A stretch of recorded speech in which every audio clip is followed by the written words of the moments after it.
Last month, I reminded you of the conditions in the area we now call Oklahoma in the years immediately before the arrival of Scottish Rite. Basic or Blue Lodge masonry officially began in Indian Territory with the founding of the Grand Lodge of Indian Territory in 1874. We've heard that so many times here at a few war times. Scottish Rite did not automatically follow. It seemed to be a tough sell. Lodges could be started much easier than the Scottish Rite. In 1889, the Great Land Run took place, and a man named Harper S. Cunningham arrived in Guthrie via train. He was a lawyer from Salina, Kansas, where he had been a very active member of the Blue Lodge, the York Rite, and then more recently the Scottish Rite. He was a gentleman who was able to get the job done. He started the Scottish Rite in this frontier city, and this is his story. Harper S. Cunningham was born in Ohio in 1846, moved to Iowa when he was a young lad. He was of Irish descent. When 17 years old, he enlisted in the U.S. Army to fight for the North during the Civil War. He survived action in Tennessee, Missouri, and Mississippi, and then had to survive a bout of smallpox. His last assignment in the Army was in the Regimental Honor Guard that marched behind President Lincoln's casket as it was being taken from the Illinois State House to the cemetery. He was honorably discharged in 1865, and he took great pride in the fact that he was entitled to a pension because of his Civil War activities, and he never applied for one. He finished his basic education after coming back from the military in Iowa. Then he moved to Kansas with his wife and 3 children, where he worked for the railroad while he began to read law. He was admitted to the Kansas bar in 1874. At the age of 28, he began his legal career in Salina, Kansas. As a young lawyer in Salina, he became active in the Blue Lodge, then the York Rite, and then in 1887, just 2 years before he came to Oklahoma, he received his Scottish Rite degrees directly from the SGIG of Kansas. A year later, he received his KCCH. So that indicates to me that the Scottish Rite leaders in Kansas had already figured out that this gentleman was a potential leader of the future. Cunningham, recognizing that after the land run, there would be many disputed land claims, which would require many attorneys. So he moved from Salina to the true wilderness, Guthrie. Guthrie what? Well, after the land run, it wasn't Guthrie, Oklahoma, because we didn't have a state. It wasn't Guthrie, Oklahoma Territory, because it had a year later the Oklahoma Territory came about. So really, it was true frontier land.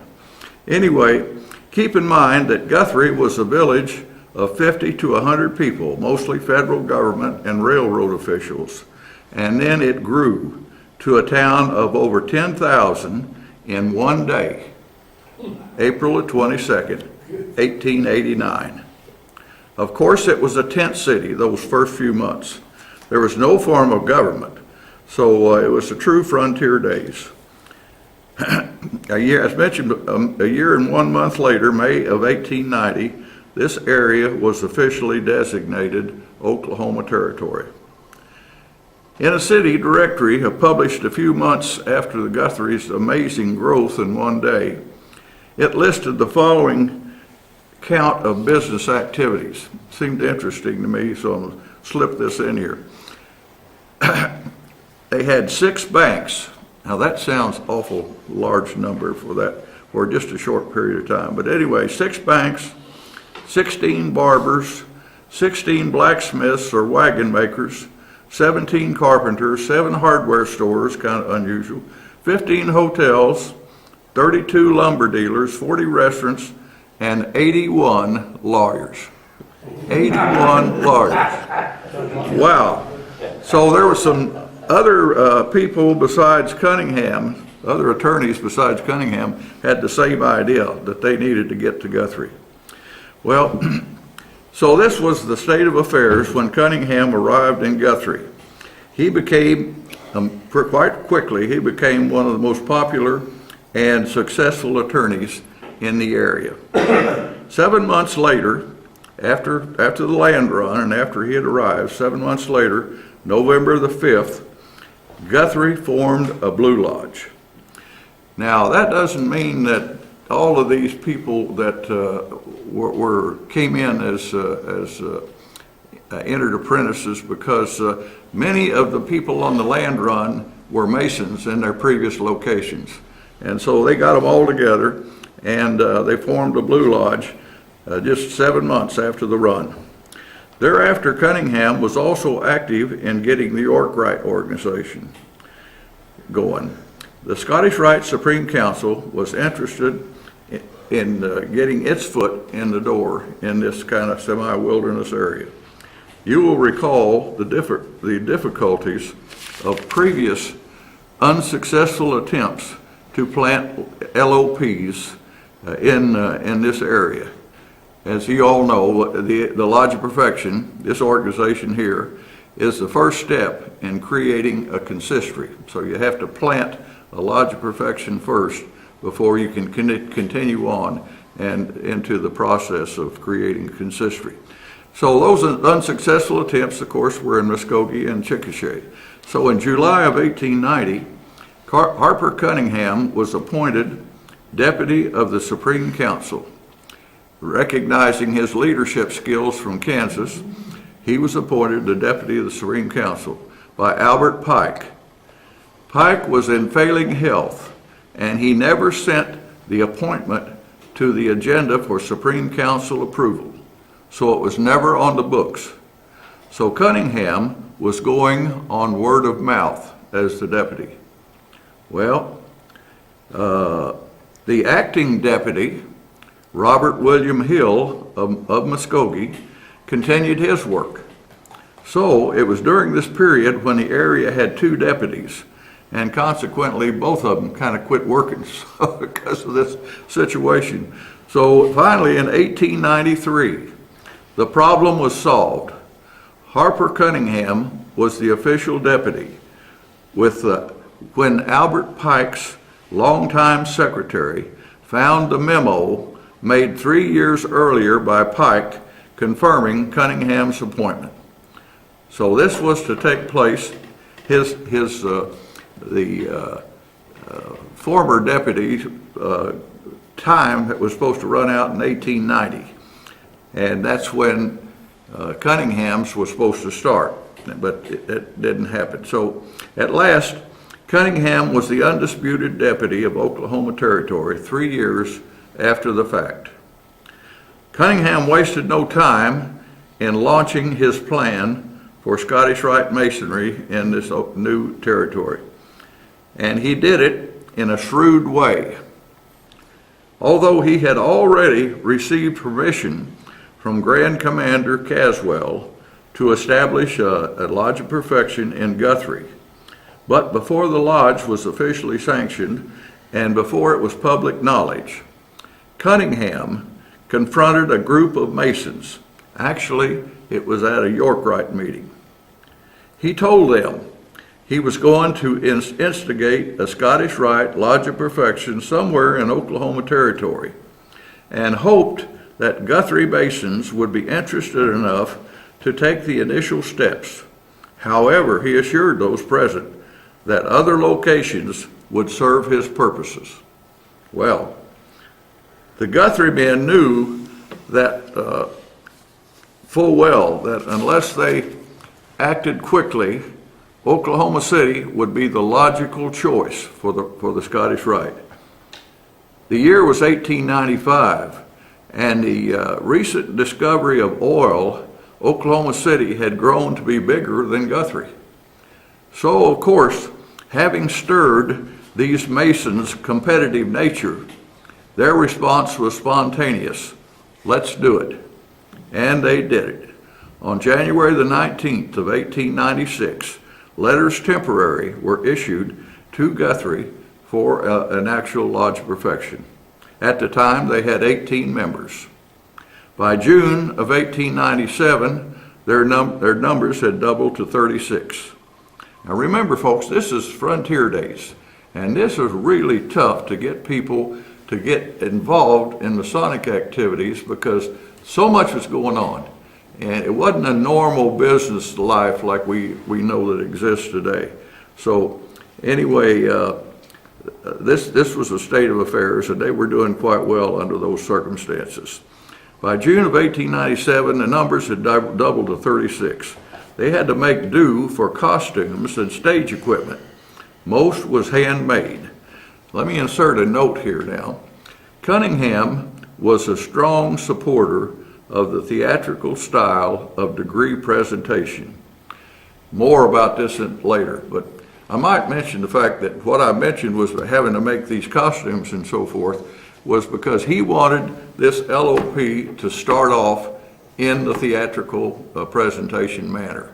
He didn't want to have to start with the old style and then try to move it. So he was starting that way, and it was a tougher deal that way. By 1898, Cunningham was pleased with the progress with the LOP, and so he instigated a Rose Croix chapter, and then 1 year later, 1899, he instituted both the Council of Kadash and the Consistory. Everything was now in order to receive their permanent charters. Their membership was now listed 128, which included members from other communities over the territory, other than Guthrie Bend. Now, to receive the permanent charter, a suitable meeting place had to be erected. So that was Cunningham's next project. Instead of going out and renting a lodge or using the lodge that they had, the lodge number 35 facilities that they'd been using, now he wanted to start a temple immediately. So that was his next project. For the next few minutes, I have covered how Masonry got started in Oklahoma Territory. In 2 words, it can be boiled down to Harper Cunningham. So in review, let me say 7 months after arriving in this tent city, a Blue Lodge was formed. By whom? Harper Cunningham. Next, the Knights Templar and the York Rite popped up, and who was the main pusher? Cunningham. So in 1893, when the question of who was the proper deputy was cleared up, he then took dead aim on bringing Scottish Rite to the area. And I've just described how that happened. During this period, Cunningham was also running a very successful law office and career. He managed this. How he managed this is amazing. Also, others have said that he acted as a one-man chamber of commerce for Guthrie at the same time. Amazing. His biographer, a lady named Marion Turtle Rock, had this to say in her biography. Judge Cunningham, during his residence, has made a record second to that of no other attorney in the territory. She added, from the day he arrived, he has labored enthusiastically to lift Guthrie to a commanding position in the territory. There is scarcely an enterprise of any consequence now in the city with which he has not been identified and to which he has not rendered aid, legal or otherwise. So, this points out that his life was more than just masonry. His motor must have been running 18 hours a day. I don't see how he did it. At this point in his career, building a temple, of course, took center stage. No pun intended there. With a membership of only 128, most people would be rather cautious in planning a new building with the money involved. not Harper Cunningham. He was so ambitious and confident that the numbers would rise. A spacious building was devised, including an auditorium equipped with a large stage and all the needed scenery to dramatize the degrees. The location was what we now call downtown Guthrie. To facilitate credit for such a venturous plan, the leading banker in town was placed on the Scottish Rite Building Association, which was the corporation which allowed them to then function as a business. Things were in high gear now. Let me fast forward for on a few things. The cornerstone for the new Guthrie Temple was laid October the 4th, 1899. See, all this stuff is happening in 1899. Amazing. At the Supreme Council meeting on October the 17th to the 19th, 1899, the following action occurred. Permanent charters were granted to all 4 Guthrie lodges. Harper Cunningham was elected SGIG of Oklahoma Territory and crowned a 33rd degree. Edmund Doyle was elected deputy for Indian Territory. More about that next month. 7 months after laying of the cornerstone, the temple, though not completely finished, they held the dedication reunion. And this was May the 19th to the 21st of 1900 with a class of 47 candidates. Now this looks kind of amazing to me.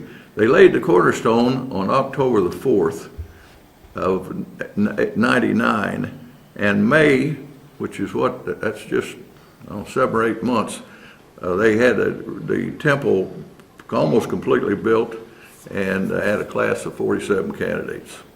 Cunningham's first major goal was accomplished in an amazingly short period of time.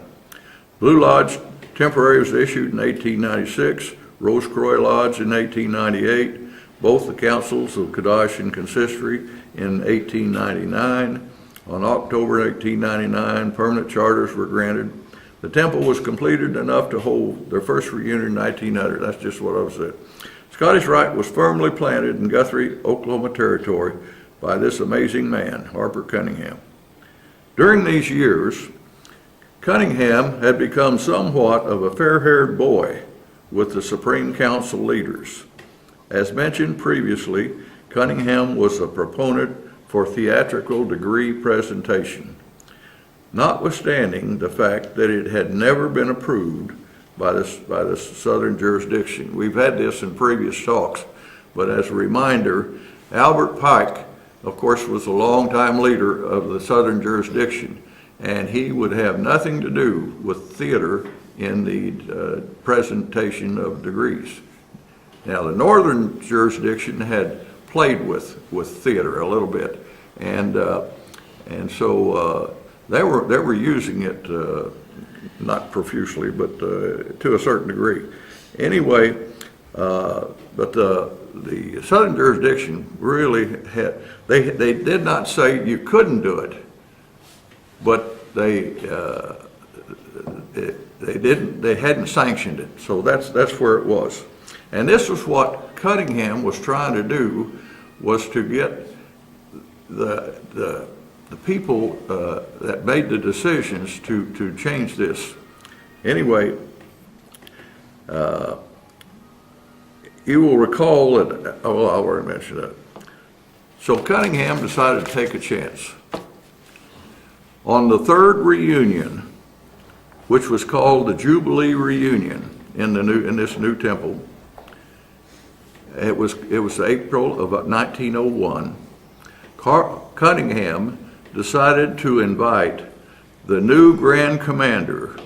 Caswell had just died and James Richardson had just taken over. So he invited Grand Commander Richardson to come to Guthrie to see their new temple and to view the degrees. Well, Cunningham accepted. Richardson accepted. Thereafter, the Grand Commander of the Northern jurisdiction accepted his invitation. Of course, These were two Masonic celebrities, and since they were coming, all of the lesser dignitaries wanted to be in on the action. So this was becoming a really big deal. This reunion and the presentation of the degrees in April of 1901. Cunningham's risk was great, and the future of the Guthrie Valley was also in limbo. Under these pressure circumstances, Cunningham launched a major plan to make it the best showing possible. Degree teams practiced, and all the stage people, lighting and so forth, did the same. Cunningham's confidence and enthusiasm was evident in all of the participants. The event was held, and it was an overwhelming success. Of course, Cunningham was ecstatic. Grand Commander Richardson gave all involved great praise. This single event changed the Masonic culture of the past regarding theatrical degree presentation in both northern and southern jurisdictions. Thereafter, the pendulum turned, and it favored the degree presentations. Cunningham's star continued to rise in the Supreme Council. He carved out a consistory out of the wilderness, and he changed the general thinking on theatrical presentation. So he was given other jobs. In 1904, he was appointed to a committee to revise the Supreme Council statutes. 1907, elected on the board of the New Age. And then the crowning achievement, he became involved with Grand Commander Richardson in the initial planning for the House of the Temple. This he loved. I haven't mentioned another accomplishment that he got credit for, but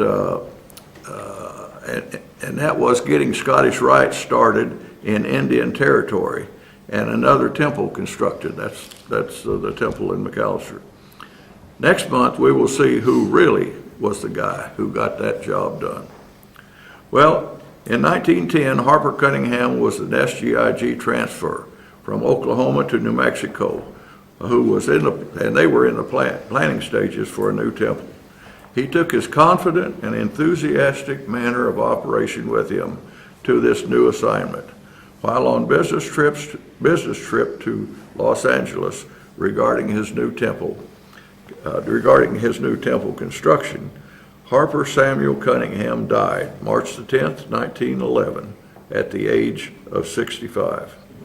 He and his wife are now interred under the front steps of the temple in Santa Fe, which they went on and built. My description of this outstanding man, this is my description, is as follows. He was a soldier. He fought for his country. He was an outstanding attorney. He was a benefactor for the city of Guthrie. He was certainly a true Mason. Most important, he was one of those rare people who possessed all of the qualities of a true leader. In closing, I pose this question. Where would Oklahoma be in the Scottish Rite ranks today if an attorney from Kansas had not arrived in Guthrie on the day of the land run of 1889? Thank you.